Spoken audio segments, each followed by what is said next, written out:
निष्ठावान त्रिभुवन पर विजय प्राप्त करता है।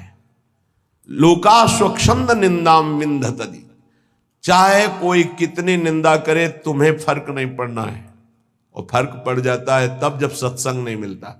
ये हम आपको सत्य कहते हैं। सत्संग में बड़ी सामर्थ्य है। संतों के वचन अमोघ अमृत होते हैं। सत्संग ही बचाता है, संत वाणी ही उठाती है हमको। नहीं तो कभी कभी ऐसी दशाएं जीवन में होती हैं कि साधक निराश हो जाता है, जिसको किसी को कटु व्यवहार नहीं करते, किसी से कोई मतलब नहीं रखते, अपना लक्ष्य केवल, फिर भी गाली दे रहे, फिर भी ऐसे ऐसे षड्यंत्र रच रहे, फिर भी प्रतिकूलता। हे नाथ, ऐसा क्यों हो रहा है? ये कमजोरी हमारी है। इस कमजोरी को संत वाणी दूर करती है। पक्का जब जब जीवन में कहीं कमजोरी आई तब तब संत वाणी ने हमें उठाया, संत संग ने हमें उठाया। ये हमने जीवन में देखा है। कभी भी हम जहां निराश होने का अवसर आया, वहीं संत भगवान पधारे और ऐसे वचन बोले कि हृदय गदगद हो। कहीं भी कभी भी कोई भी घटना ऐसी जिसमें हम निराश हैं, सामने देखा है कि संत भगवान खड़े हैं और कोई न कोई ऐसे वचन बोले जिससे निहाल हो गए। तो सत्संग के द्वारा ही हमको ऐसी सामर्थ्य मिलती है कि हम निंदा को सह सके। फिर कह रहे हैं सर्वम चेता स्यात् कुटुंब किमिव मम ततो दुर्दशाः स्युस्तता किम। मेरे परिवार के सब लोग मुझे छोड़ दें, पक्का छोड़ देंगे, क्योंकि जहां जहां राग है वो हरि हटाएंगे, छोड़ देते हैं। जब आप सच्चाई से भजन करोगे, डरना मत। सच्चाई का जब जिस दिन भजन होगा तो परिवार का राग छूटेगा, पर परिवार में भगवत भाव रहेगा। वही हम कह रहे हैं कि भगवत भाव से प्रीति करो, राग पूर्वक नहीं। राग का नाश, राग होता है आंतरिक, बड़ा सूक्ष्म होता है। ततो दुर्दशा स्युस्तता किम। सब पूरे परिवार के छोड़ दिए, लोक में निंदा हो रही है और शरीर दुर्दशा को प्राप्त हो रहा है। ये होता है, ऐसी परिस्थिति आती है। इसी में दिव्य शरणागति का उदय होता है। दिव्य शरणागति जिसे भगवान की पूर्णता होती है, भगवान जिससे तृप्त हो जाते हैं शरणागति में, वो शरणागति इसी में होती है। लोक में निंदा हो रही, कहीं रहने का ठिकाना नहीं, कोई भी प्यार करने वाला नहीं, जिधर देखो तिरस्कार, और कोई अपना सृष्टि में कहने वाला नहीं। पूरी सृष्टि में कोई एक अपना कहने वाला नहीं। ये स्थिति आती है। स्थिति उस समय आर्त भाव से जो होता है वो शरणागति। जैसे गजेंद्र को कोई अब सहयोग देने वाला नहीं, अगले झटके में डूब जाएगा। अब याद आई हरि, अब वो शरणागति, एक सेकंड नहीं लगा, भगवान उपस्थित हो गए। हमारी बात समझना, ये शरणागति पढ़ लिख के नहीं होती, ये परिस्थिति पैदा की जाती है। जैसे अभी एक उपासक, घर बार त्यागी, वैरागी, बड़ा ही सेवक, भगवत मार्ग का पथिक, कुछ दिनों से साधारण शरीर में अव्यवस्था हुई और कल फाइनल हो गया कि गलित कुष्ठ।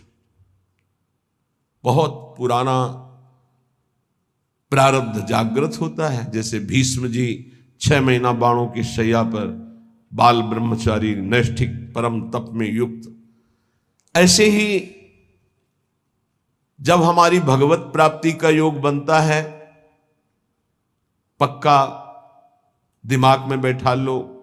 कल या परसों कह रहे थे कि एकांत में सोचा करो कभी कभी कि अगर हमें कैंसर हो जाए तो, हमारी आंखें फूट जाएं तो, और कल ही आ गया रिपोर्ट कि एक साधक को गलित कुष्ठ हो गया है।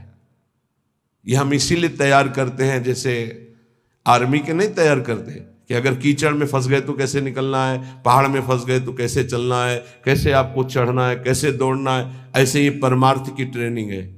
आपकी किडनी फेल हो जाए तो, आपका ऐसा हो जाए तो, आपका कोई न रहे तो, आपको कई दिन भोजन न मिले तो, आपको संसार निंदा करने लगे तो, इनमें सब में परिपक्व करना ये हमारा कर्तव्य है। परिपक्व होना अपने लोगों का कर्तव्य है।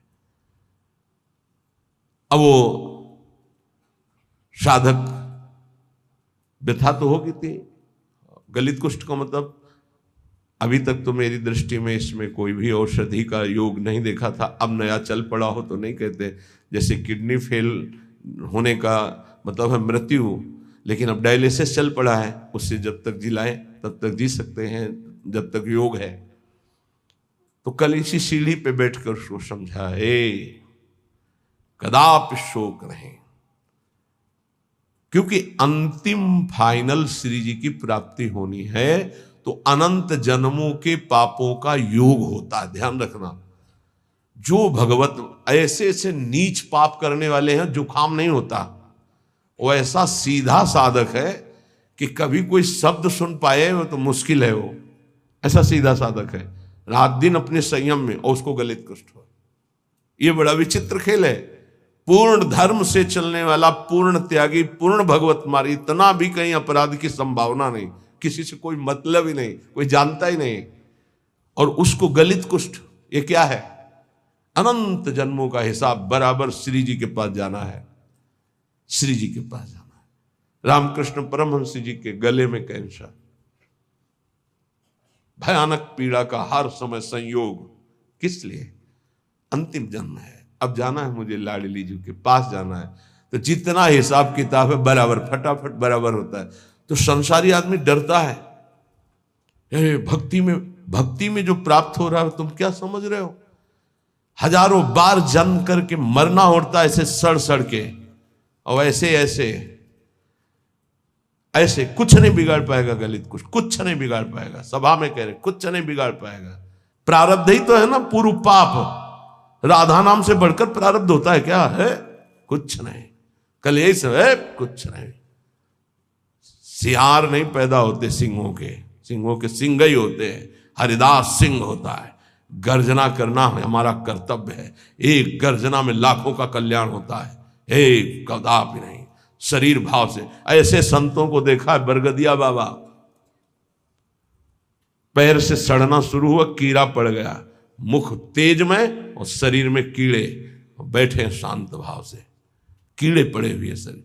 क्या अंतिम जन्म में खत्म खेल। ये बड़े बड़े महापुरुषों के जीवन में आता है। यदि आप भगवत मार्ग में, अभी एक दो दिन पहले कहा था, यदि बैलेंस बना के चलोगे तो कोई बाधा नहीं। क्या? राधा राधा राधा राधा राधा, लड़का बच्चा परिवार भोग सामा। और जो अगर इसमें आ गए कि आपसे कुछ नहीं चाहिए, केवल आप चाहिए, फिर तो हिसाब किताब लंबा पड़ जाएगा। क्योंकि उनके गले लगने के लिए फिर कोई कर्म संस्कार नहीं बकाया रहेगा। पूर्व संचित क्रियमाण प्रारब्ध सबका विध्वंस होगा। अब विध्वंस का खेल मचेगा तब सच्चिदानंद के गले लगोगे। तभी कहा नारायण अति कठिन है, हरि मिलन की बाट, या में पग पीछे धरे प्रथम शीश दे काट। ये आज आप जीना है तो कष्ट में जीना है, पूरे शरीर में। या सब शुरू हो गया। इसलिए घबराना नहीं है सुन करके कि भगवान की प्राप्ति का मतलब है गलित कुष्ठ रोग हो जाना, किडनी फेल हो जाना। तो और सब अमृत पी रहे हैं क्या? आप देखो अस्पताल बड़े बड़े भरे। ये आखिरी जन्म है भक्त का, इसलिए बहुत जल्दी जल्दी डॉक्टर के पास रहोगे तो डरोगे नहीं। सत्संग सुनते रहोगे ना तो तुम डरोगे नहीं तो डर जाओगे। इसीलिए जल्दी कोई श्री कृष्ण से मिलना नहीं चाहता। ये बड़े खिलाड़ी हैं। यहां लगन लगन सबको ही कहे, लगन कहा वैसो, जा लगन में तन मन डारे खोए। आपसे प्यार किया है, नरक भेजो। अब इन धमकियों से हम डरने वाले नहीं। अब आपको दौड़कर गले लगाएंगे ही लगाएंगे। आप भी नहीं रोक सकते। बोले इतना गरज कर कैसे बोल रहे हो? गुरु ने मंत्र दिया है हमको इनको वश में करने का। ये जो मंत्र है जानते हो इसे क्या कहते हैं? निज मंत्र। निज मंत्र, वो मंत्र जैसे हाथी को अंकुश वश में कर लेता है, ऐसे हरि को मंत्र वश में कर लेता है। गुरु मेहरबान हो गए तो चेला पहलवान हो गया। अब हरि भी नहीं रोक सकते अपने मिलने से, अब हरि भी नहीं रोक सकते अपने मार्ग में। क्यों? गुरु ने। हाँ बस गुरु केवटिया से मिले रहना, कुछ लेना न देना, मगन रहना, निश्चित पार हो जाओगे। सुना था एक राधा कुंड के भगवान संत की चर्चा में कि गलित कुष्ठ आया, कहा 12 वर्ष का। हाँ, तो अपने लोगों के पास नहीं आएगा, अपने लोगों के पास ऐसे आता है, पूरा आके चढ़ बैठा। और जब चढ़ बैठा है तो राधा के लिए कुंज का स्वरूप वो जानता नहीं है, स्वागत उसका बढ़िया होगा, कुछ नहीं होगा, देख लेना। हम क्या कह रहे हैं? कुछ नहीं होगा, देख लेना। क्या होगा? श्री जी गले लगाएंगे। ये संसार क्या करता? बोले स्यात् कुटुंबम किमिमम ततो दुर्दशा। दुर्दशा देखकर परिवार के लोग भी हट जाते हैं। पक्का, ये खूब देखा है। 2-4 दिन वाली प्रियता बात अलग है, या बहुत बहुत जननी थोड़ा प्यार, फिर इसके बाद कोई प्यार नहीं करता संसार में। पक्का आप लोगों को भूल भुलैया में फंस रहे हो, इसलिए ऐसा लगता है। नहीं, अपने जीवन में देखा है और पक्की बात है, कोई प्यार नहीं करता। अगर कोई प्यार करता है तो भगवान, अगर कोई प्यार करता है तो भगवान जिससे प्रेरित करते हैं वो, अन्यथा नहीं। दुर्दशा स्युस्तता, कि मेरी दुर्दशा हो जाए तो अभी मेरा क्या। जब कोई होता है तो उसमें बैठकर वो बोलती हैं, और जब कोई प्रगट में नहीं होता है तो वो स्वयं बोलते हैं। तो धन्य है उसका जीवन कि जब शरीर दुर्दशा में हो और कोई प्रगट में पास ना हो, तो ये लाडले दोनों खेलते खेलते आ जाते हैं, प्रिया प्रीतम, और बात करते हैं। ये कथा नहीं कह रहे, ये व्यथा कह रहे हैं। हृदय की जब व्यथा उत्पन्न होती है तब कथा की रचना होती है, तब उसकी जीवनी की रचना होती है। दुर्दशा मांगो, मांगोगे? कोई हिम्मत है किसी की कि प्रभु मुझे ऐसी दुर्दशा दे दो जिसमें आपके सिवा कोई भी ना हो। और ये संसार, जिस कमरे में आप होगे उस कमरे की खिड़की में भी नहीं झांकेगा कि कहीं ऐसे न कह दे, बुला न ले। पक्का, खूब अच्छे से देखा है, खूब अच्छे से देखा है। ये बात बहुत इसलिए रुक रुक के कह रहे हैं कि जीवन में सबके आता है, सब दिन होत ना एक समान। एक दिन तुम सुख से इतराते हुए छाती फुलाकर अभिमान से डोल रहे हो, जब तुम्हारे कर्म का परिणाम आएगा तो छाती फुला के फिर सहने की ताकत नहीं होगी। इसलिए अभिमान मत करो, पाप मत करो। पीछे का हिसाब ही इतना है कि लाखों बार जन्म ले तो भी हम नहीं भोग पाएंगे। उसको मिटाने के लिए मानव देह मिला है, खूब नाम जप करते हुए उसको मिटा दो। सेवाधीशश्च न स्याद् यदि किमुततः श्रील वृंदावने हम। अगर मेरी ऐसी शरीर की दुर्दशा और सेवा नहीं बन पा रही भगवान की, तो मुझे कोई फर्क नहीं पड़ेगा। क्यों? क्योंकि मैं पड़े पड़े रोते हुए उनकी सेवा करूंगा। एक होती सामग्री से सेवा और एक होती रुदन से सेवा। तो यहां कह रहे हैं सेवाधीशश्च न स्याद् यदि किमुततः श्रील वृंदावने हम। अब हमसे प्रगट सेवा भी नहीं हो पा रही तो मुझे क्या, क्योंकि मैं हूं तो ना उनका। ये देखो, ये हिम्मत, ये निष्ठा बहुत जरूरी है। ये इसलिए कि आज आप स्वस्थ हैं, आप परिक्रमा दे सकते हैं, सेवा कर सकते हैं। कल ऐसी भी स्थिति आ सकती तो क्या। कभी कभी सोचते थे, जब रात के 8 बजे स्नान कराते थे श्री जी को, हिम्मत बनाई रात्रि तक उठ पाए, श्री जी को स्नान करा रहे धीरे से जैसे बना, तो सोचते थे श्री जी आपकी सेवा कैसे होगी। आज हमारे तो 2 हाथ नहीं सेवा कर पाते, लेकिन आज सैकड़ों हाथों से श्री जी को दुलार हो रहा है। ये उनकी महिमा। सब 9 अवस्था के सब पढ़े लिखे संत जो अपने जीवन को सांसारिक उन्नति में चढ़ाना चाहते थे, बड़े बड़े सर्टिफिकेट डिग्रियां लिए हुए हमारे श्री जी की सेवा में लगे हुए हैं, और ऐसे मनोयोग से लगे हैं, पूछो मत। भगवान सदैव कृपा करते रहे हमारी लाडली जी की सेवा में, ऐसी इनकी रुचि बनी रहे।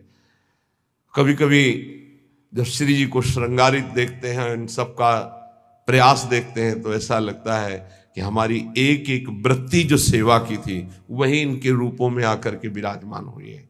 जैसा हृदय से चाहते थे, भावना में करते थे, वही प्रगट में आज सेवा हो रही है। अगर शरीर से सेवा भी न बने तो हमें क्या, क्यों मैं आपका हूं, आपके निमित्त पड़ा हूं। यथा श्याम्भस्यास्थाय धैर्यम, ये बहुत बढ़िया श्लोक भगवत प्राप्ति के लिए कह रहे हैं, बहुत जोर की बात इस श्लोक में कह रहे हैं। जैसी भी परिस्थिति रखोगे मैं धैर्य नहीं छोड़ूंगा। ए हरि, आपसे है, आपसे जैसी परिस्थिति देना चाहो दे दो। क्या लोक में स्वच्छंद निंदा कराओ, लोग अपमान कर दें, तिरस्कार कर दें, तो भी मैं दीन नहीं होऊंगा। दीन का मतलब हाय हाय अब हमारी सब निंदा करने वाले, कोई हमारा नहीं, ऐसा कभी नहीं होगा। यदि हमें कुटुंब परिवार छोड़ दे, शरीर हमारा दुर्दशा को प्राप्त हो जाए, प्रगट में सेवा भी ना कर पाऊं, तो भी स्थास्याम्यास्थाय धैर्यम मम निज परमाभीष्ट सिद्धिर भवत्रे, मेरे को भगवत प्राप्ति से अब कोई नहीं रोक सकता, क्योंकि मेरा धैर्य है कि मैं प्रभु का हूं। हमारे माई श्यामाजू को राज, अब इसी से भगवत प्राप्ति होगी, पक्का होगी। यही हम कई बार समझाना चाहते थे, जो आज इस श्लोक में निकला है। कैसी भी परिस्थिति हो, भजन भी ना बने तो भी भगवत प्राप्ति होगी। बोले भजन के बिना भगवत प्राप्ति कैसे होगी? भरोसे में, भरोसे में। आगे पड़ा जटायु देखा, सुमिरत राम चरण की रेखा, भगवान के चरणों। मानो दुर्दशा है शरीर की, कोई पास नहीं, नाम से कोई साधन बन रहा है, ना कोई भजन। भारी पीड़ा है तो भजन भी नहीं बन रहा है, तो क्या? बस आशा है आपकी, भरोसा है आपका कि आप बड़े कृपालु हो, आप अपनी कृपा से मुझे मिल जाओगे, अपने समीप बुला लोगे, पक्का। श्रीपाद कह रहे निज परमाभीष्ट सिद्धिर भवित्री, हमारा जो अभीष्ट था भगवत प्राप्ति वो पक्का हो जाएगी। बस क्या? धैर्य मम, मेरा ये धैर्य विचलित ना होने पावे, कुछ भी हो जाए। देखो इसमें ये नहीं देखा जाता कि इस समय इसकी परिस्थिति क्या है। हमारे प्रभु ये नहीं देखते, वही तो देते हैं। वो ये देखते हैं इस समय इसकी स्थिति क्या है। अंदर में जो हमने भरोसा पाला है जीवन में, वो कभी कहीं भी नहीं छूट सकता। हम माने कि नाम जप नहीं हो रहा, वाणी पाठ नहीं हो रहा, माना कि हमसे सेवा नहीं हो रही, माना कि हमारे अंदर कोई अब भागवतिक विचार भी नहीं रह गए, लेकिन ये जो एक झीना सा धागा है कि मैं श्री जी के भरोसे हूं, इसको कौन तोड़ सकता है? इसी से भगवत प्राप्ति होती है, इसी भरोसे से। व्यास भरोसे कुंवर के सोवत पांव पसार, अर्थात मैं निश्चिंत होकर पढ़ाऊं, मुझे निश्चित भगवत प्राप्ति होगी। जो श्रीपाद करे मम निज परमाभीष्ट सिद्धिर भवित्री, बहुत जोर की बात है। हर उपासक के लिए ये अध्यात्म की चरम सीमा की स्थिति की बात है। इस पर विश्वास कर लो अगर कर पाओ। कैसी भी परिस्थिति हो, मैं श्री जी का हूं, श्री जी का ही रहूंगा, चाहे कितना भी कष्ट आ जाए, निश्चित भगवत प्राप्ति हो जाएगी। निश्चित आपको वो परम सिद्धि प्राप्त होगी जो किसी साधना से नहीं प्राप्त होती है। जब तक शरीर स्वस्थ है तब तक कचाई न रखो। कल चर्चा हो रही थी काचे धर्म की, उसमें जो शेष है उसको श्रवण करो तो कच्चाई दूर हो जाएगी, तो निष्ठा आ जाएगी, सच्चाई धैर्य आ जाएगा। श्री सेवक जी महाराज कह रहे हैं कि जब आपने शरणागति हरिवंश चंद्रजू की ले ली, ध्यान से सुनिएगा, लोगों के मन में कई तरह की शंकाएं रहती हैं, इनका त्याग कर दो। गीता जी में भगवान ने कहा ये यथा माम प्रपद्यन्ते तास तथैव भजाम्यहम्, मुझे जैसे जो भजते मैं उनको वैसा ही भजन में अनुभव हो। अब आप प्रभु को पत्नी रूप से भज रहे हैं तो वही बैठे हैं तुम्हारे पास, तुम्हें समझ में नहीं आ रहा। पुत्र रूप से भज रहे हैं तो पुत्र रूप में वही बैठे हैं। ये था माम प्रपद्यन्ते, इसको बहुत सरलता से देख लो। आप जिस रूप में प्रभु को देखना चाह रहे हैं वही रूप प्रभु दिखा रहे हैं। अब हम निकुंज उपासी हैं, हमारी उपासना का एक विशुद्ध मार्ग है। क्या विशुद्ध मार्ग है? जिसमें हमारे आचार्य और रसिक महापुरुष गए, हम उसी मार्ग के पथिक हैं। हमें बाहरी उपदेश नहीं सुनना। क्या बाहरी उपदेश? आज तो अमुक व्रत है, आज ऐसा है, आज ऐसा है। देखो, बहुत शास्त्रों का सम्यक आराधन करके बोल रहा हूं, यह ना समझो कि मुझे पता नहीं। जैसे किसी का प्रश्न आता है कि बिना तुलसी के ठाकुर जी का भोग नहीं लगता, ये जानते हो कहां आता है? जहां हरि चरणों की उपासना है, खूब विशुद्ध भाव से इसका मूल जड़ तक चिंतन करने वाला ये भाव है। कोई ऐसा ना समझना कि बाहरी। तुलसी जी कौन है? वृंदा। कौन सी वृंदा? यहां वृंदावनेश्वरी की सखी वृंदा सखी नहीं, ध्यान रखना, ये वृंदा सखी नहीं, ये अधिष्ठात्री हैं। अनादि वृंदावन, अनादि वृंदा सखी, ये वो वृंदा जो नारायण को पति रूप में बनाना चाहती थी। तो देवर्षि नारद जी आए और कहा, देवी, नारायण को ऐसे तुम पति रूप में नहीं बना पाओगे, पहले तुम्हारे पातिव्रत धर्म की परीक्षा होगी। बोले देने के लिए तैयार हूं। बोले एक व्रत तुम्हारा पातिव्रत यदि पास हुआ तो नारायण तुम्हें पति रूप में प्राप्त होंगे। बोले तथास्तु, आप हमें बोलिए किसके साथ मैं अपनी आराधना का स्वरूप प्रकाशित करूं। तो उनका जालंधर राक्षस, इसको पति बनाना होगा और तुम्हारे पातिव्रत से त्रिभुवन में पता चलना चाहिए कि तुम्हारी जैसी कोई सती और पतिव्रता नहीं। बोले जैसा आप आदेश करेंगे। ऐसा जालंधर राक्षस पति रूप में वर्ण किया और ऐसा सतीत्व तो पूरा चरित्र है, त्रिभुवन में कोई उसका बाल बांका भी नहीं कर पाया। सती वृंदा के पवित्र चरित्र और उनकी उपासना के कारण भगवान शंकर आदि बड़े बड़े देवताओं ने दिव्यास्त्रों का प्रयोग किया, जालंधर का कुछ नहीं बिगड़ पाया।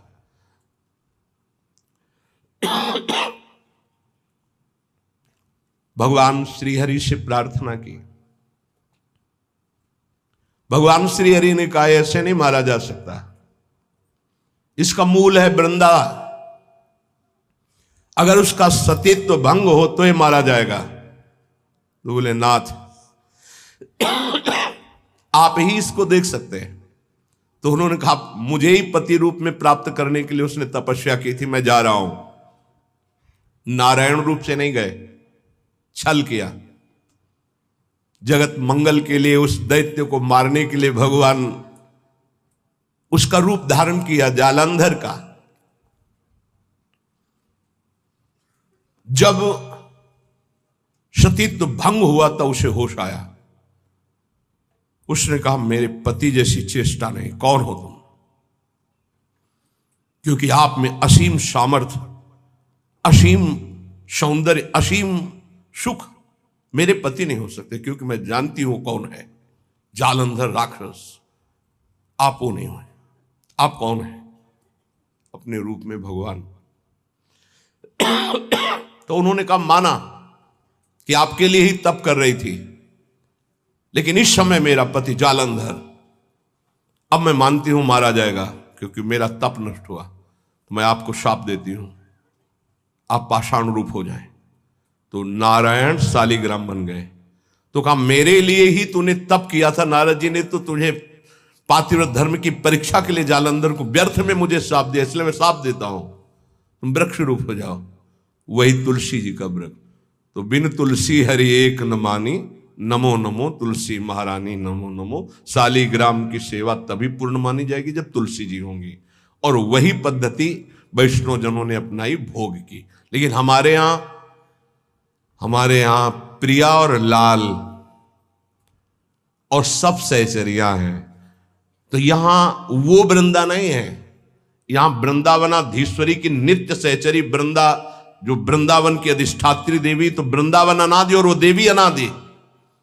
तो यहां तुलसी जी का प्रवेश चरणों में है, ना कि भोग में है। चरणों पे तुलसी जी चढ़ाई जाती है। और यहां महारानी की जय बोली जाती है और किसी की जय नहीं बोली जाती कि आज अमुक व्रत की जय, अमुक नहीं। यहां मेरी महारानी श्री राधा रानी, जाके बल में सबसों तोरी लोक वेद कुलकानी। ये वृंदावन है, ये वृंदावनाधीश्वरी प्रेम रंग को प्रदान करने वाली, लाल को अधीन करने वाली महान, जिनकी चरण रज में अनंत शक्ति विराजमान, उन स्वामिनी की शरणागति है। तो लय उपदेश कहाय अनन्य अनहाई अनर्पित जाय गटक्कत। हमें किसी और की नहीं सुननी, भगवत रसिक रसिक की बातें रसिक बिना कोई समझ सके ना। हमारी जो श्री जी की उपासना है, भगवत रसिक जी महाराज, ये सब स्वामी हरिदास जी महाराज के जो निज चरण सेवक है, जो हरिवंश महाप्रभु जी के निज चरण सेवक है, हरिराम व्यास जी तो शिष्य महाप्रभु हरिवंश चंद्र जी के, उनके जो निज चरण सेवक हैं, और जो भी निकुंज उपासी सब प्रिया चरण प्रधान होते हैं। भगवत रसिक जी कह रहे, नवल किशोर उपासना जुगल मंत्र को जाप, जुगल मंत्र को जाप वेद रसकन की बानी, श्री वृंदावन धाम इष्ट श्यामा महारानी, प्रेम देवता मिले बिना सिद्धि होय न कारज, भगवत सब सुखदान प्रगट भय रस का चारज।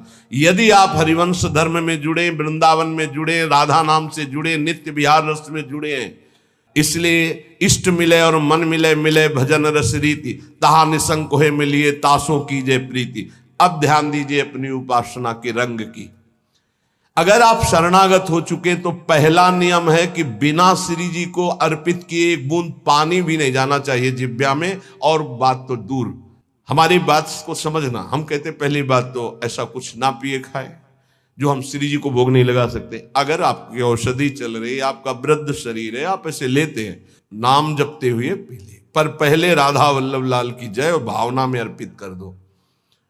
जल है, एक तो जब भोग लगाते हो आठों पैर तो जल होता है, उसको आप पात्र में रख करके फ्रिज का एक हिस्सा ऐसा रख सकते हो जो प्रसादी हो, और एक अमनिया कर सकते हो, तो वो जो प्रसादी जल है वही पीने की प्रयोग। अगर आप ऐसी जगह हैं आपको ये सुविधा नहीं मिलती अष्टपहर के प्रसादी जल की, तो जब पिए तो राधा वल्लभ लाल की जय और 1 मिनट भावना करे, हे प्रभु मेरे हृदय देश में विराजमान होकर आप जल पान कीजिए, जल पीजिए। ऐसी कोई वस्तु खाइए पिए नहीं जो प्रभु को अर्पित नहीं की जा सकती।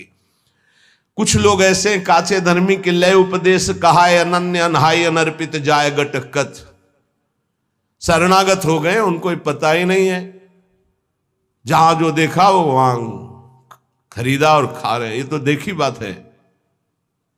माला यहां टंगा है, हम पीछे बता भी चुके, बड़ा पश्चाताप होता है। आप वैष्णव हैं और गोलगप्पा दोना में लिए हैं, ऐसे यहां टपक रहा है गोलगप्पा, माला के ऊपर जा रहा है।